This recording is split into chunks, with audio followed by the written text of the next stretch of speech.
L'homme, c'est tout simplement déconstruire les idéologies de l'homme et d'après tout ce que de l'idéologie de l'homme.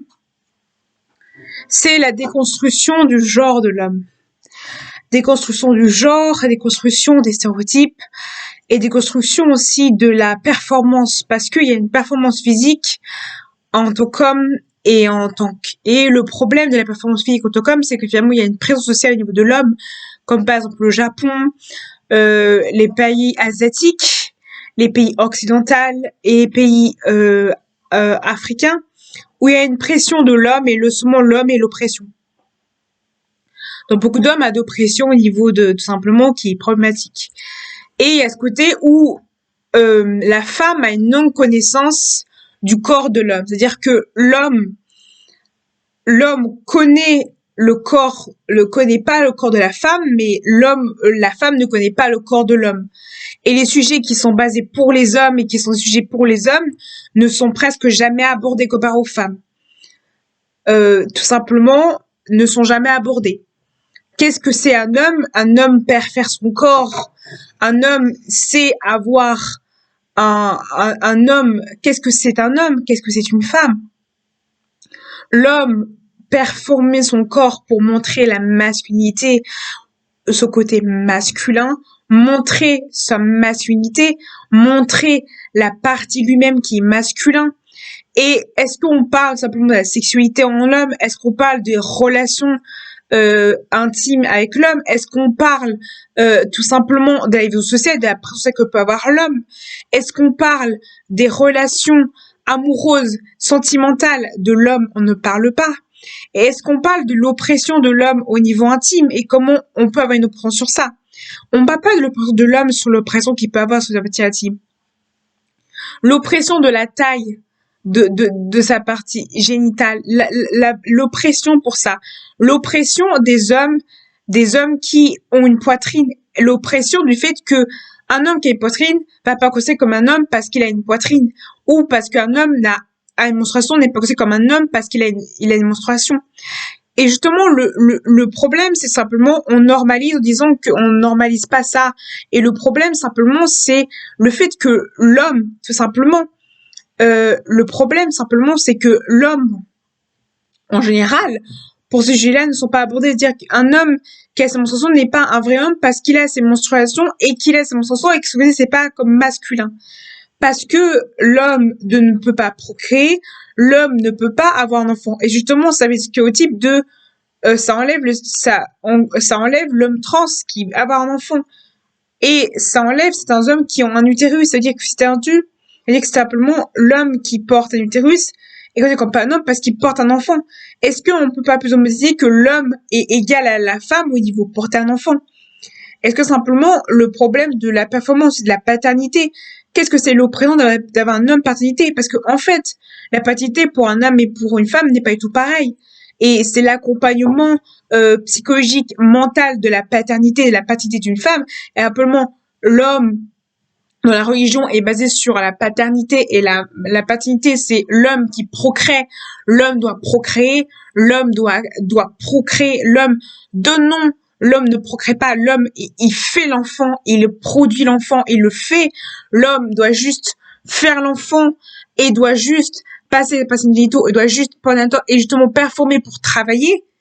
Et ça, c'est le stéréotype de l'homme viril. Mais l'homme, ce n'est pas juste ça. L'homme, ce n'est pas juste performer son corps, ce n'est pas juste montrer le corps viril, ce n'est pas juste avoir une barbe et dire, voilà, je suis un homme, je porte une barbe. Ce n'est pas ça, être un homme.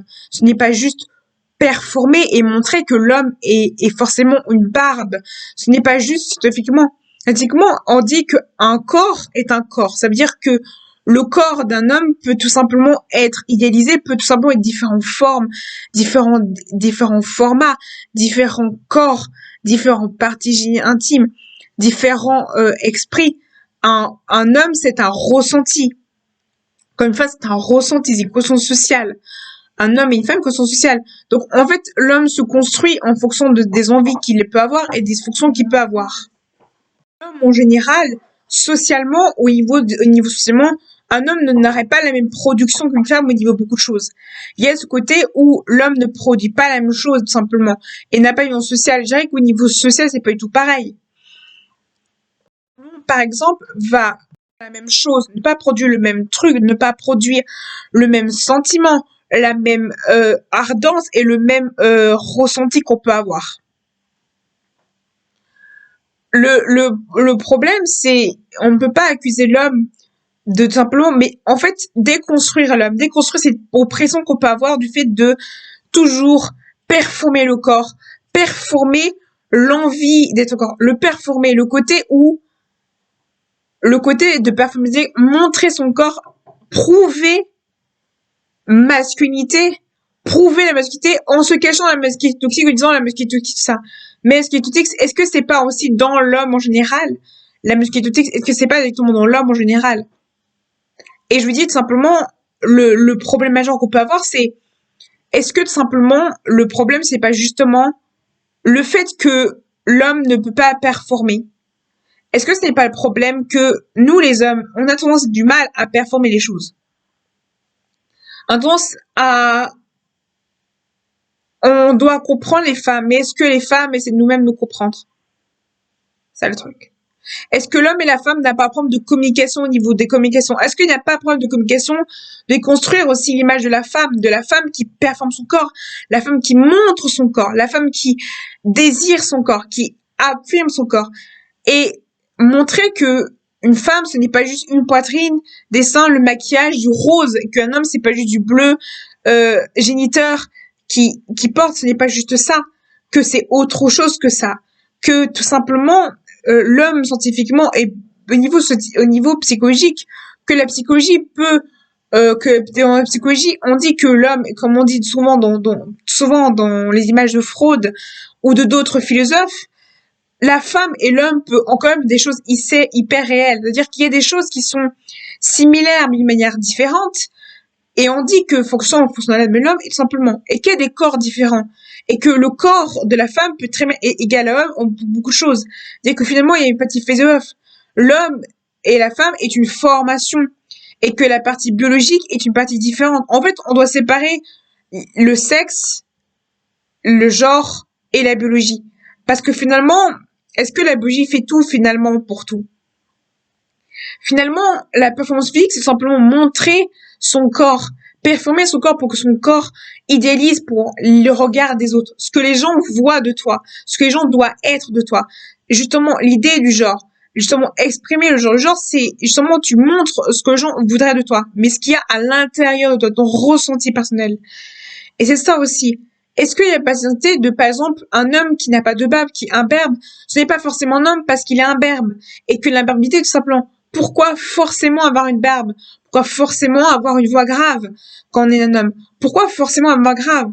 Parce que c'est pas parce qu'un homme a une voix grave et que j'ai pas une voix que forcément. Et moi, j'ai des questions où, par exemple, on m'a tellement dit que un homme ne doit pas se maquiller, qu'un homme ne doit pas se maquiller, que moi, je ne dois pas me maquiller, que je ne dois pas avoir une poitrine parce que ça ne doit pas être un homme ne peut pas avoir de poitrine, qu'un homme ne peut pas avoir une poitrine, qu'un homme ne peut pas avoir ce mensonge, que finalement, j'ai cru que je ne suis pas valide, légitime d'être un homme, parce que je n'ai pas. Et le fait que j'ai ma voix grave, je ne suis pas légitime d'être une femme parce que j'ai une voix grave. Et c'est ce côté-là où la question qu'on m'a posée très souvent, c'est pourquoi tu veux une moustache si tu veux être entre les deux? Pourquoi tu veux une moustache si tu veux être entre les deux? Pour moi, la masculinité est basée sur le fait d'avoir une barbe, avoir une pilosité, avoir une voix grave. Ce qui est quelque chose de très abordable. Pour moi, je dois avoir une voix grave.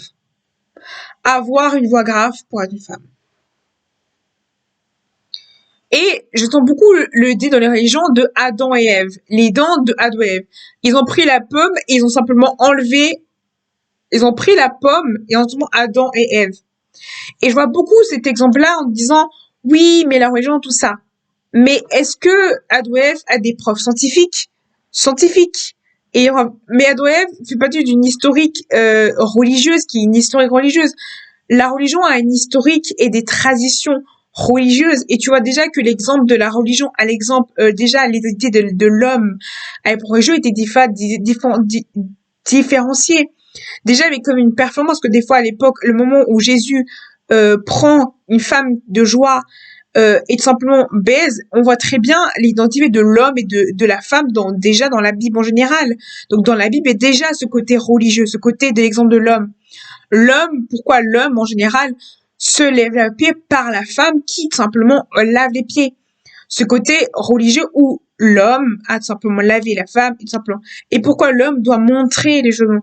Et pourquoi la religion, est-ce que Dieu a vraiment un genre?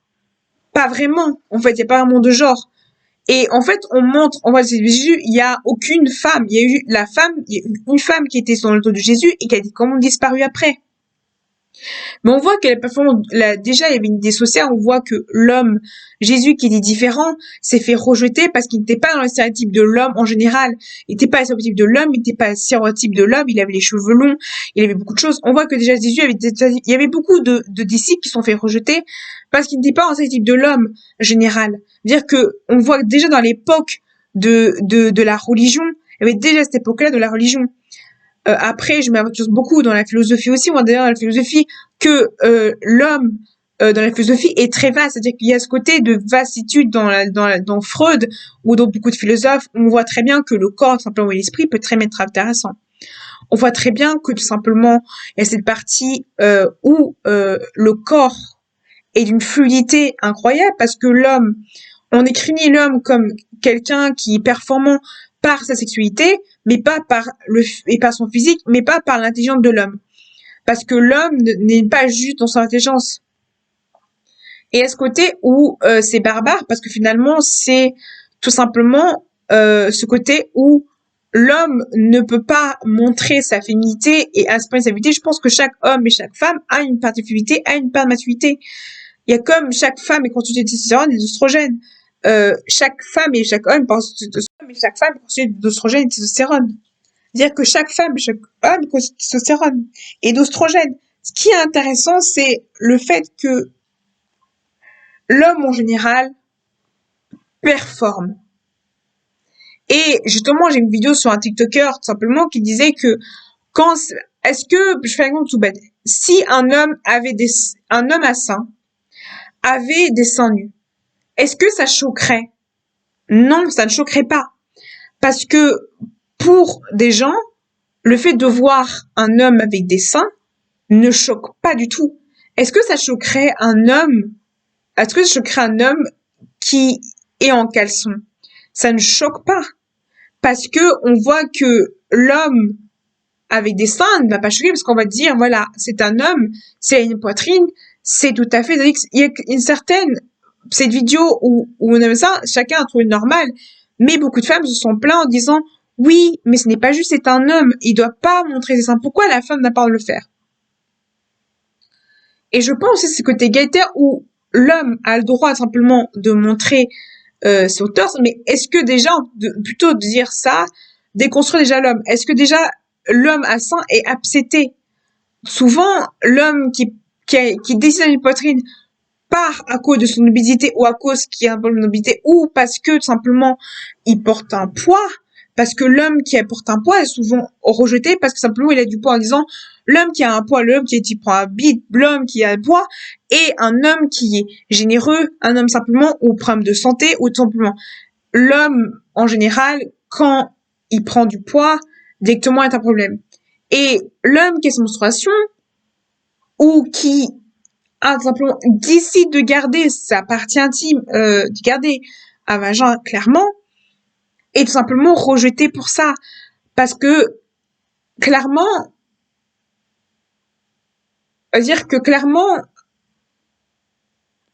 pourquoi l'image? C'est-à-dire que si tu ne performes pas au niveau du corps, au niveau sexuel, t'es considéré comme un homme qui n'est pas performant. C'est-à-dire finalement, tu es pas performant parce que tu es un homme. C'est-à-dire que quand tu performes trop en tant qu'homme sexuellement, t'es un bon coup pour une femme, t'es un très bon coup, genre encore t'as un bon coup pour une femme, dire ok t'as un bon coup pour une femme, vas-y, je sens que t'as un bon coup pour elle parce que t'as un bon coup parce que t'es une femme, t'as un très bon coup pour elle parce que voilà, ouais t'as un bon coup parce que t'es une femme, voilà t'as un bon coup, mais mais simplement Ou par exemple, quand t'as des problèmes, en fait, quand t'as des problèmes, et directement t'es critiqué parce que tu te dis, ah, mais t'as vu, t'as un problème, t'es pas vraiment viril, mec, t'as vu, t'as genre, t'as vu, t'es pas performant parce que tu es sexuellement, tu as des blocages. Et ce côté-là où, là, je me tire un peu désolé, je suis un peu dissipée, mais ce côté-là où quand tu as un blocage sexuel, physique, psychologique, pas des choses, ou que, par exemple, tu es fragile, tu as des fragilités et que tu as une fragilité, est-ce que ce n'est pas le problème, tout simplement, qu'on peut avoir? La déconstruction de l'homme, la déconstruction de toujours performer son corps, toujours montrer que la vérité, toujours dire, voilà, la barbe, c'est comparé à un homme. Si j'ai mis une barbe et un homme a pas une barbe, c'est pas forcément un homme. Si un homme n'a pas forcément une barbe, c'est pas forcément, s'il performe pas forcément bien, s'il est forcément fertile, ce n'est pas forcément un homme, parce que aussi la fertilité, c'est important. C'est-à-dire que un homme qui ne peut pas procréer n'est pas un homme parce qu'il peut pas procréer un enfant. Et ce côté-là où la société nous met la pression sur l'homme pour que l'homme soit bien. C'est-à-dire qu'un homme qui a une poitrine doit tout simplement considérer comme pas un homme parce qu'il a une poitrine. Ou doit considérer comme un homme parce qu'il a un vagin. Ou parce que il veut tout simplement, ou il y a un pays de telle taille parce qu'il n'est pas performant. Ou parce qu'il veut pas se raser. Ou parce qu'il décide de se raser les aisselles. Ou parce qu'il s'est maquillé. Ou parce que tout simplement il porte des habits féminins. Ou parce que simplement il a une partie féminin. Ou parce que il porte ses habits. Ou parce que il ne veut pas forcément, il s'habille, de toute façon il a pas un torse comme tous les autres torses. Parce que, en fait, les torses aussi, c'est important. Dès que le fait que tu as un torse de telle manière ou de telle manière, c'est différent. C'est-à-dire que si tu n'as pas un torse musclé, tu n'es pas forcément. Dès que tu es beau, tu as l'avantage parce que tu es beau, parce que tu es un homme beau, parce que tu as la beauté d'un homme. Ou parce que, tout simplement, être un homme, tu dois forcément, parce qu'en tant qu'homme, tu dois forcément performer parce que tu dois forcément, et l'oppression de fait que simplement, euh, l'oppression d'avoir un rapport avec une femme et te dire, moi, comment je fais pour un rapport? Comment je fais pour un rapport avec cette femme? Comment je fais, en fait? Comment je fais avec cette personne? Et ça me fait peur. Ça me fait peur parce que finalement, au niveau des racisés aussi, parce que quand tu as différentes cultures, comment tu fais pour gérer deux niveaux de culture quand tu es un homme? Est-ce que j'ai géré la culture de ton pays ou une autre culture? Ou ce côté-là où tu t'adaptes à d'autres cultures? Et ce côté où quasiment l'homme en général, désolé, où quasiment physiquement on explique que l'homme est fait pour procréer, l'homme est fait pour tout simplement avoir quelque chose. Et ce qui est triste, c'est que est-ce que l'homme n'est pas juste aidé à ça?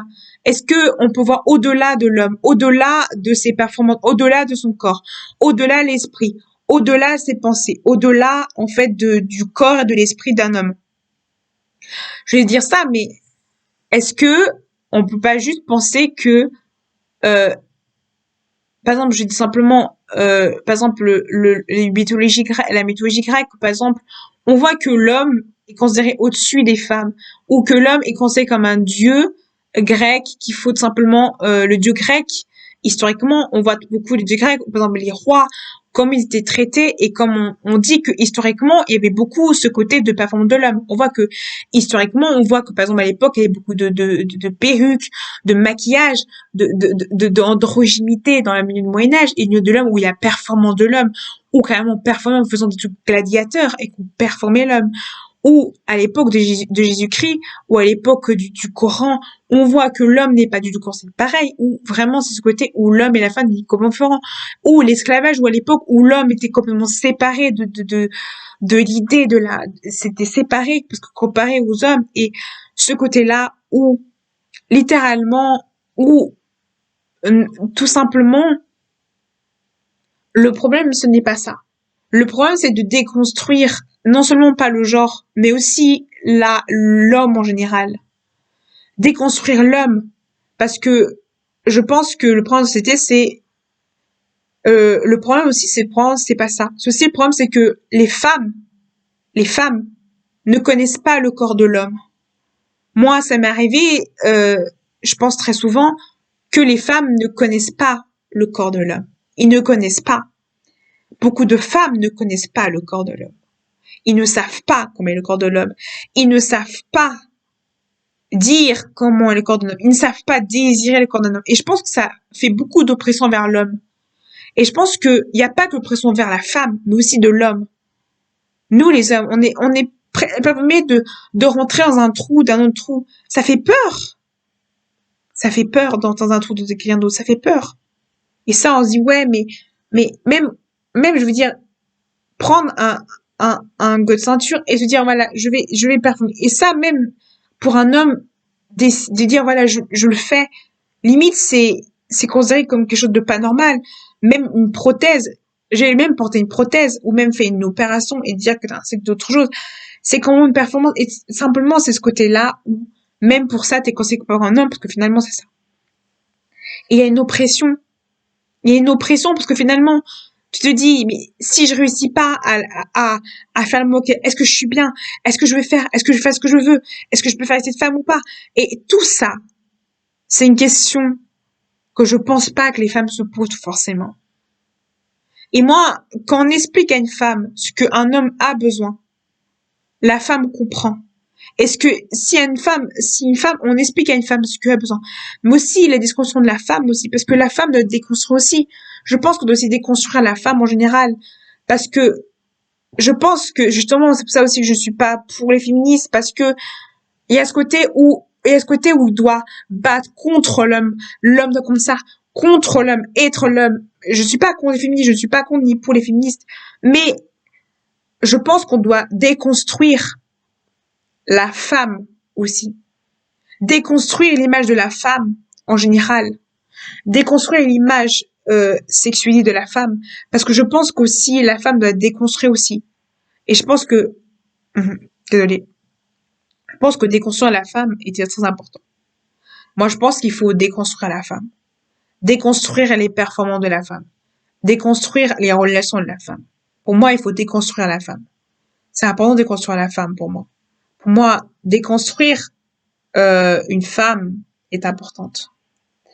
Déconstruire la femme, en fait. C'est-à-dire que quand je déconstruis ça, c'est déconstruire la mère nourrissante. Par exemple, j'irais l'époque de Marie, par exemple Marie, la femme nourrissante, vierge, la virginité. Et déconstruire la femme est très important. Parce que je pense que déconstruire la femme dans ce déligé, déconstruire la femme en général, déconstruire l'idée de la femme, et je pense de la virginité aussi chez les hommes, parce qu'il y a aussi cette image de virginité chez l'homme, être puceau, c'est hyper important, des rites de passage chez l'homme qui est important. Et je pense que malheureusement, voilà, on peut dire, voilà, je suis désolée si je n'ai pas de vocabulaire très développé, très minutieux. Mais ce côté-là où ce qui est très dérangeant, je dirais, c'est la non-déconstruction de l'homme en général. Et je pense que c'est un problème majeur. Plutôt que dire que l'homme blanc hétérosexuel est mauvais, décryptons l'homme hétérosexuel,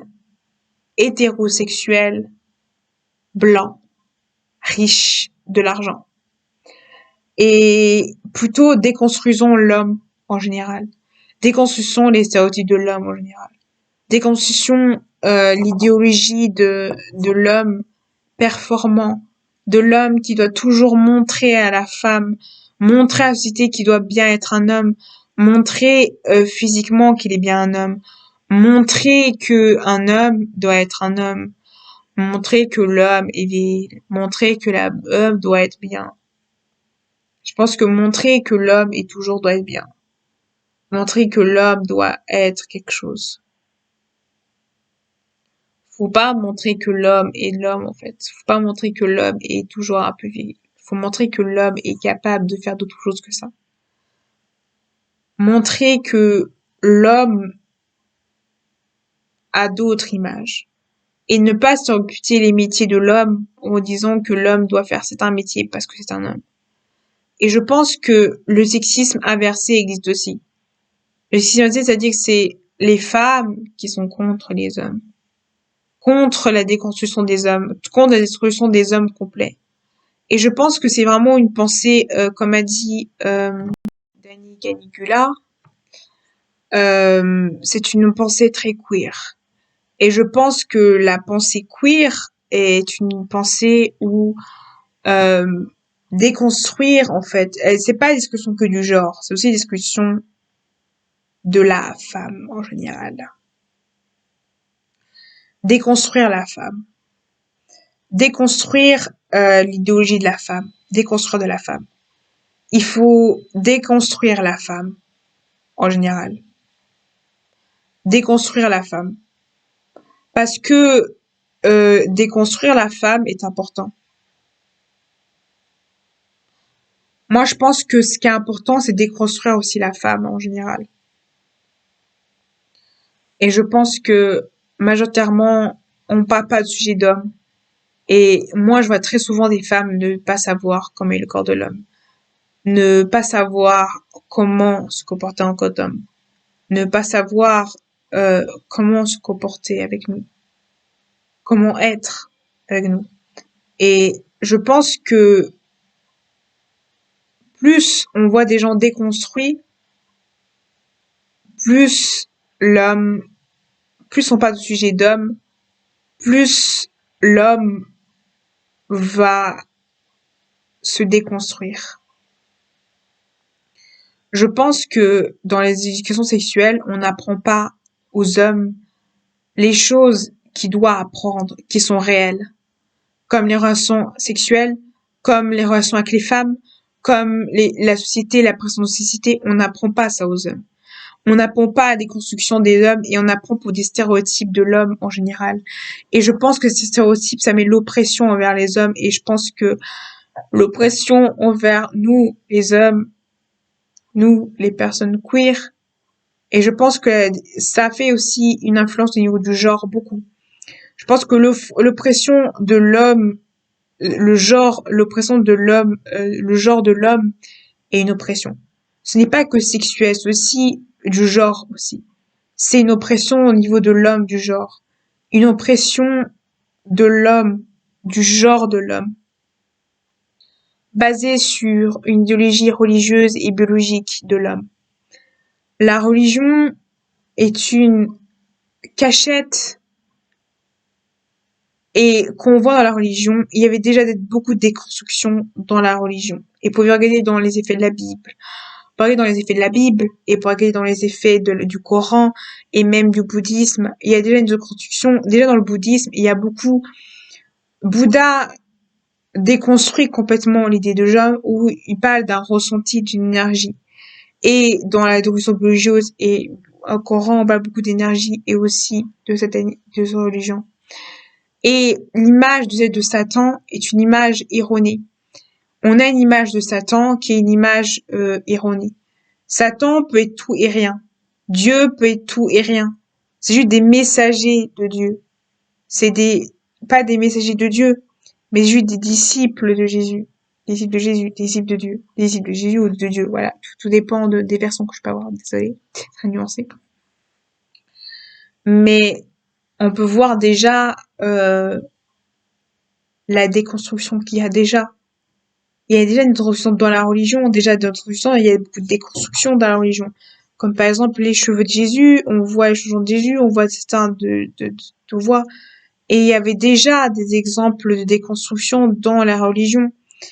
Et on voit très bien que dans le bouddhisme, dans le Coran, il y a une déconstruction du genre qui est déjà présent dedans. Et on voit aussi que, par exemple, on pourrait parler de Krishna, ou par exemple, elle décide d'enlever son voile devant tout le monde. Et c'était une partie, je crois, pas du Coran, mais c'est partie de la religion, où elle enlève son voile devant tout le monde parce qu'elle trouve que c'est trop pas bien. Et ça, c'est une construction de la femme en général. Et construction de la femme aussi. Et je pense aussi qu'il y a aussi ces parts de Marie-Madeleine. Marie-Madeleine, elle déconstruit complètement l'idéologie de la femme. Et Marie-Madeleine, c'est vraiment une femme et Marie. Marie, c'est tout le cliché de la stéréotype de la femme. Marie, donc sur la femme. Mais Marie-Madeleine, qui est souvent pas parlée, je pense aussi que dans la religion, on parle de ce qu'on voudrait avoir. Mais il y a beaucoup plus de choses que ça. Marie-Madeleine, il y a toute une histoire sur elle, dans la religion, des relations qu'elle a eues, et la fille de joie qui a baisé le Jésus, ou on voit vraiment qu'elle déconstruit, elle fait ce qu'elle veut, elle vit ce qu'elle veut, et on voit très bien comment elle est construite déjà dans sa manière d'être en tant que femme. Et il y a aussi un disciple de Jésus qui est homosexuel, il y a des preuves scientifiques et tout ça. Bah oui. Et on voit très bien qu'un disciple vraiment déconstruit, et tu vois très bien déconstruit. Et comment à l'époque de Jésus c'était maltraité, comment on s'y déconstruit, la déconstruction qu'il y avait de l'homme en général.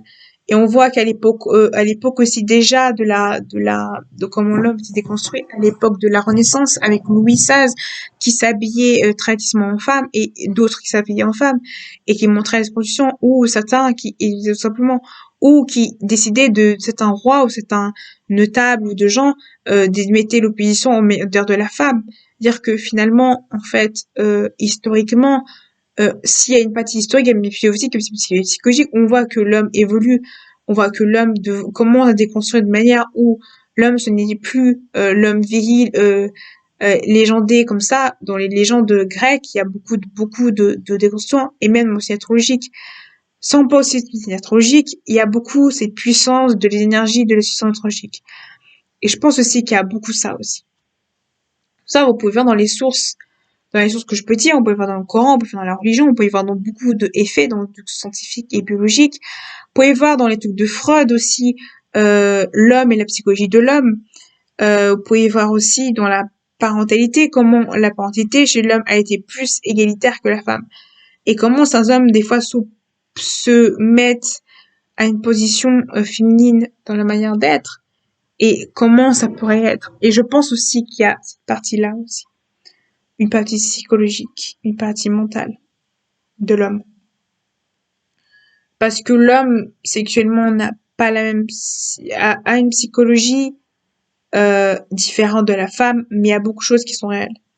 Et je pense que la psychologie de l'homme évolue en fonction des niveaux sociaux, évolue aussi en fonction de son vécu ressenti.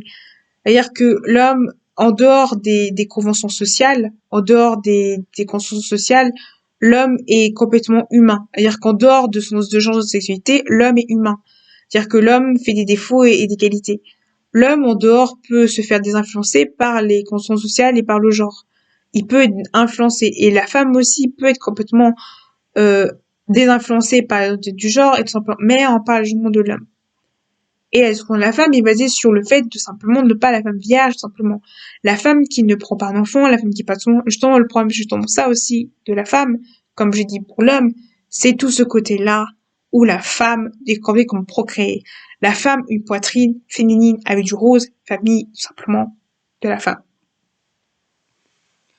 Donc, c'est pareil pour la femme de manière différente. Mais c'est le même sujet. C'est ce côté-là où la psychologie de la femme est complètement différente. Et je dirais que on a une psychologie de la femme qui est complètement différente. Si je dois changer de voix tout le temps, c'est parce que j'ai trop forcé sur la voix, ma voix normale. Du coup, j'ai dit ma voix prêtée parce que j'ai la voix utilisée comme ça, du coup. Bref. Du coup, en fait, c'est justement ça le problème. C'est qu'on veut pas déconstruire l'idée de la femme. C'est la déconstruction et je pense aussi la déconstruction des pronoms. Et qu'est-ce qu'à voir les personnes trans et non-binaires et queer?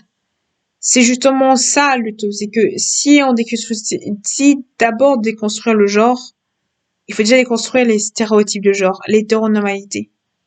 Il faut déjà déconstruire la relation hétéro des barrages.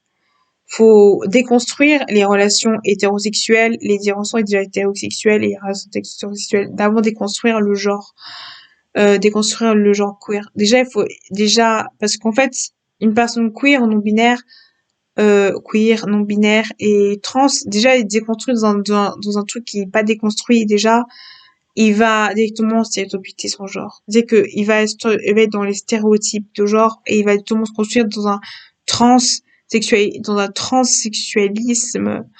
Je pensais que la femme et l'homme est psychiatrisé beaucoup par la psychiatrie et souvent on psychiatrise l'homme comme la femme et surtout la femme, et je pense aussi que c'est ce côté-là aussi où euh, ou carrément il y a cette idée aussi de la femme. Et je pense aussi qu'il faut déjà déconstruire euh, la femme, l'homme, et déconstruire la transidentité pour déconstruire la transidentité. Je pense aussi qu'il faut déconstruire la transidentité, l'image de la transition, l'image de la transition, déconstruction de la transition, en étudiant simplement de décider et de voir toujours transition comme les gens qui ne sont pas associés, les gens qui transitionnent, et voir l'image de transition simplement aussi comme une image positive. Et pas voir les gens des transitionnants comme des personnes négatives, des gens qui n'ont pas, ou les gens qui n'ont pas les mêmes opinions pas les mêmes opinions. Et je pense qu'il faut voir les transitions ou aux transitions comme quelque chose de différent. Et je pense aussi qu'il faut voir aussi la non-binarité comme quelque chose de différent et la queer aussi, parce que je pense que la déconstruction de tout ça peut créer une ambiance meilleure. Et je pense que déconstruire déjà le genre qui est, euh, en guillemets, parce qu'il y a aussi ce qui a été normalisé, dans qu'est-ce qui est la norme, en fait. Ça, je vous pose la question, qu'est-ce qui est pour vous la norme, en fait? Parce que la norme, genre, qu'est-ce qui est la norme pour vous? Parce que moi, j'ai mon idée moi-même de la norme, en général.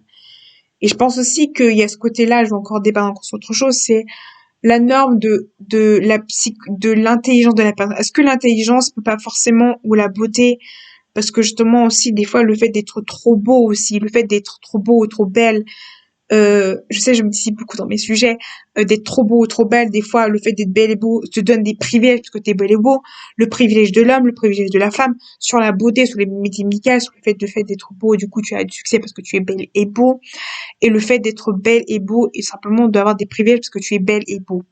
En fait, aussi sur la beauté générale. Est-ce qu'il y a des privilèges sur la beauté et sur l'apparence, sur l'expérience de genre qui est la beauté? Est-ce que la question du genre n'est pas juste pas sur les personnes trans et queer, mais bien aussi sur les personnes qui sont cisgenres eux-mêmes?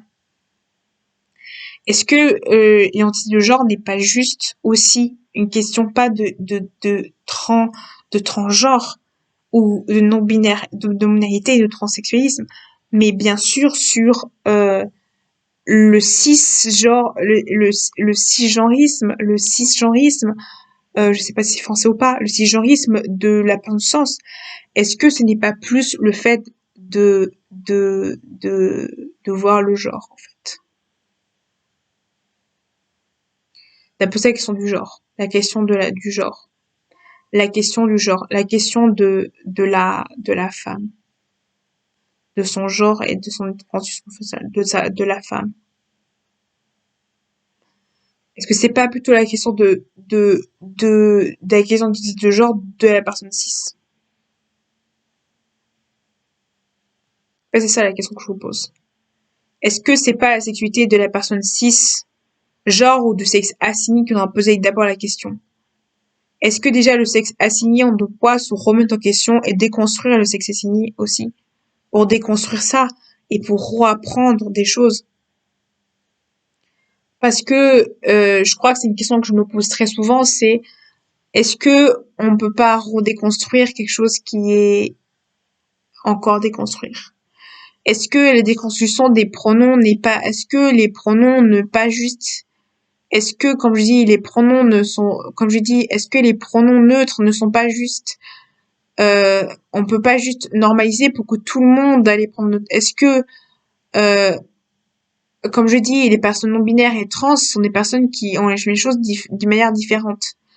Est-ce que ce n'est pas pareil aussi pour les personnes cis? Est-ce que les personnes cis ils ont la même chose que les transidentités, mais d'une manière différente, ils ont juste un point de vue complètement différent. Est-ce que, après, je voudrais bien qu'on me réponde de tout ça, toutes ces questions, si c'est possible.